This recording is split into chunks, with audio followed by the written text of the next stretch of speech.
యెహోవా మన కాపరైతే మనకేం కొదువా? ఏ కొదువ ఉండదు. ఆహార పానీయాలకే మాత్రం కొదువ ఉండదు. నయోమి కుటుంబాన్ని చూచినట్లయితే దేవుని కాపరత్వం కింద ఉన్నప్పుడు వారికి ఏ కొదువ లేదు. అయితే దేవుని యొక్క సన్నిధిని విడిచిపెట్టి వెళ్లేటప్పుడు సమృద్ధితో వెళ్లారు. వెళ్లిన తర్వాత సమస్తాన్ని కోల్పోయి ఏం లేని వారుగా లేమితో వారు అక్కడికి రావడం జరుగుతుంది. అంటే దేవుని కాపరత్వం కింద ఉండేవారికి ఏ కొదువ ఉండదు. ఆయన కాపరత్వం కింద ఉన్న వారికి శాంతి సమాధానాలకే మాత్రం కొదువ ఉండదు. ప్రాణానికి నెమ్మదిగా ఉంటుంది. యెహోవా యొక్క కాపరత్వం కింద ఉన్నవారికి అభయానికి గాని, అండకు గాని, ఆదరణకు గాని, ధైర్యానికి ఏమాత్రం కొదువు ఉండదు. ఆయన కాపరత్వం కింద ఉండేవారికి ఆయనిచ్చే ప్రత్యేకమైన శక్తి సామర్థ్యానికి ఏమాత్రం కొదువు ఉండదు. ఆయన కాపరత్వం కింద మనముంటే సముద్రమంత సమృద్ధి కలిగిన ఆయన సన్నిధి మనకే.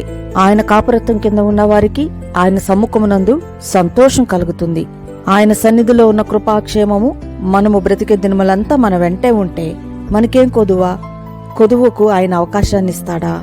నాకు కొదువులున్నాయని అనేవారు ఖచ్చితంగా ఆయన కాపరత్వం క్రింద లేరు. ఆయన కాపరత్వం క్రింద ఉండేవారు కొదువుతో కాదు, కలిమితో ఉంటారు.